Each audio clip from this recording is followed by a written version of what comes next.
So, Paulie, we're in fight week with your bare knuckle fight against Artem Lobov, and you're going to be leaving Fort Lauderdale. You had a good camp, and I want to ask you something right off the bat. First and foremost, I was watching a promo that they started pushing where Lobov says, and it's amazing, and I'm just asking this because at the press conference and everything else, he seems tongue-tied. But when he's able to do these promos, he says these things. I'm not here to hug him and high five him. I'm here to kill him. Yeah. What do you have to say about that? That's fine. I mean, I look at it like that's the way he's supposed to think. I would expect all my opponents to think that way. I would expect all my opponents to think that way for every fight of my career. So I don't take anything personal out of that. I think the personal beef that is involved in this, people know what it is. I would never take somebody discussing how they're going to hurt me in the fight as a personal beef, because that's a fight, and that's what we do to make a living. But the personal beef is something else that people already know about. It's the backstory with this. Right. But Lobov saying he's gonna hurt me and he's gonna come there to kill me and whatnot. Come on, what else is he gonna say? What do you expect the guy to say? He's got to try to make himself confident. He's got to try to give himself the motivation. And of course, I would expect all my opponents to think that way. I mean, I'm thinking that way about him too. So it's the way you're supposed to think on fight week, especially. So, in the past, you've talked about MMA fans. Obviously, do you think that this is going to be a boxing versus MMA type of audience tuning in? How do you see the MMA fans that are tuning in? I've never looked at it that way, but I think they've pushed it to become that. I think if anybody ever looks at my interviews prior to me working with McGregor 2 years ago, I never had that mentality. I've never pushed that mentality or even that agenda.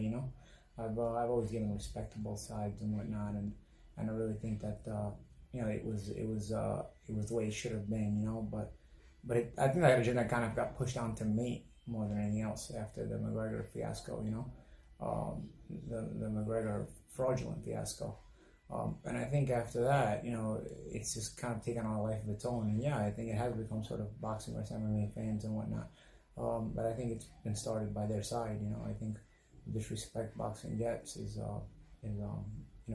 different level when it comes to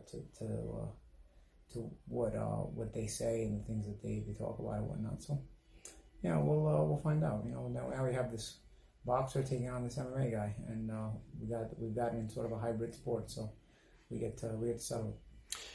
Does the situation with Conor McGregor while sparring and lead up to the Mayweather fight, does that still eat away at you? Is that something kind of in the back of, is it like sort of the backstory to this and you wanting to fight Lobov in this scenario? It eats away because it's a false story. You see, I've not been successful in all my fights, so I can live that down when I'm unsuccessful. If I'm unsuccessful in a real way, in a true way, and in a competitive way, even if I feel I may have gotten robbed, it's the result that happened, and that's it. And I can be at peace with that, with all those things. But for McGregor to show up and fraudulently paint a picture where he beat me up in sparring, or he even dropped me, which none of the above happened, I think that was, and then convince a high percentage of very stupid fans. I didn't know, to tell you the truth, my experience in mixed martial arts and boxing questions was always respectful, because I didn't know the degree, the depth and degrees of stupidity this fan base has. I had no idea, until I went into this fiasco with McGregor. But for him to fraudulently paint this picture of what happened, and then to fraudulently paint even the fake knockdown, by changing the angles, zooming in when he's supposed to zoom out, so you can see that my legs go off balance as he's pushing me down, and just whatnot. And overall, just him knowing that everybody in that gym knew when I went down, there was no knockdown. There was no reaction because everybody knew there was no knockdown. It was a typical slip. It happens in many sports. Right, and even Joe Cortez waved it off.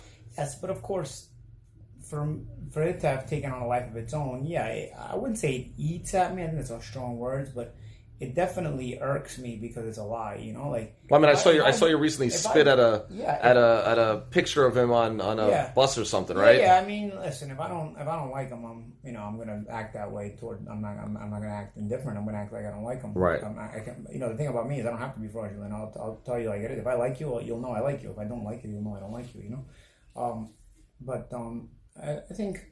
I think, like I said, the bottom line of why it's irked at me is because it's been such a fake story, and it's taken on a life of its own. Like it became real. The perception is that it's by the McGregor fan base side, and so it definitely given me a new outlook on the MMA fan base in general. It certainly has. I mean, you can't expect it not to, it hasn't been a very favorable outlook that I have of them. I didn't realize adults could be this stupid. I didn't realize adults could be this ignorant. I thought kids, sure, even teenagers, sure, I can give you a pass for not knowing much or falling for the bait. But you got full-blown adults here falling for this bait. And so, that I didn't realize adults could be this stupid. Well into my adulthood. I mean, I'm 38 years old. I didn't realize adults would be this stupid until this point in my life. So basically MMA fans that are adults. Yeah, in general, they're all full-blown adults, and they've took this hook, line, and sinker, So in that way, though, they've taken a hook, line, and sinker, and they're going to make me a lot of money in this fight, too, just like they made Mayweather a lot of money. This is the easiest fan base to take hook, line, and sinker and just con them into making money. It's actually almost comical at this point. Mayweather did it with McGregor. Now I'm going to do it with Lobov. So talking about the bare-knuckle fight, that's going to be Saturday, June 22nd in Tampa. It's going to be a big pay-per-view. The arena's almost sold out at the Florida State Fairgrounds. What can we expect? I mean, this is like uncharted territory, right? I mean, this is... Yeah, but you're going to expect me to perform, I always come to perform. I always come to do my job, One thing about this, I've been at much higher levels than Artem Lobov. He has not been at higher levels than me in fighting a professional boxer in a mainly a boxing-based fight, Also, I've been in big fights. Whether the arena sold out or close to sold out, I've been in front of way bigger crowds in main events. I've been in bigger fights. I've made more money than I will make in this fight. All of the above. He has not. This is the biggest for him in every way. This is his biggest payday. This is his biggest fight. This is his biggest, the biggest crowd he's fought in front of. Because realistically speaking, when he's been on undercards, the arenas aren't sold out. The arenas aren't filled yet. Even if the main event may eventually be filled later in the night. So he's not fought in a fight of this magnitude, which for him is a big magnitude. For me, it's just another day at the office, and that's how I approach it. And I approach it with my job to do, and that's the approach I'm going to take, is to do my job. So we're in fight week. It's today's Tuesday, weigh-ins on Friday. Have you done anything specific in this camp different than preparing for a boxing match to prepare for bare knuckle? Well, I mean, I've never hit the bag or pads or mitts consistently barehanded, or the double end bag barehanded, but so I've done that, I've done all that, but essentially the rest of it, we spar with gloves on the same way. We've done a lot of stuff the same way, but of course we've worked on some different things, and I also worked with Ray Longo in Long Island at Longo Weidman and Longo Sarah MMA to work on some of the clinch work as well, and more so, you're not going to develop a big clinching style overnight, but of course we've worked on a couple of tactics to work on some tricks there, and also to defend against things we may see in the fight if the fight gets up to those close quarters. I mean, these are 5 2-minute rounds, right? Yes, these are 5 2-minute rounds. Right. So I mean, this is 10 minutes if it goes a distance compared to 36-minute world title fights you've been a part of, where the punch rate could be a lot higher, and the punches could come a lot stronger. I mean, this do you feel you have the advantage here? I feel like I do have the advantage, because the one thing I lost out on as I got older is my legs wouldn't stay with me through the middle to late rounds of fights, But early on, I could still be the same Paulie Malignaggi I've always been, very fast, very sharp.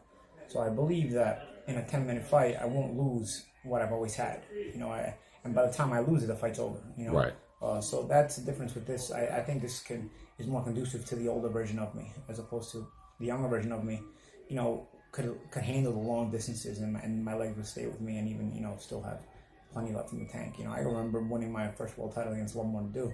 I finished 12 rounds. I could have probably done 15. So, but now at the end of my career, I was finishing 12 rounds, and I barely could get there, even if I was winning the fight easily. So I think your legs change on you, but even in despite those situations, I think when you're young, you have a leg. You're young, you have legs that stay with you longer. When you're older, your legs still stay with you for a few rounds. So for a good 10 minutes, I have some sharp, good moving legs. Is there anything you want to say to Lobov or to the MMA fans? Is there anything that you want to say to Lobov or his supporters, or MMA fans in general going into this fight? What they could expect to see from Paulie Malignaggi? Don't bet on Artem Lobov. I'm telling you now. Don't bet on Artem Lobov, and if you bet on Artem Lobov, don't bet a lot of money because you will lose your money. And don't bet any money that you definitely need next week because your bookie's gonna come to get you next week. It's gonna be pay up time if you bet on Artem Lobov. Paulie, thank you very much. Good luck Saturday.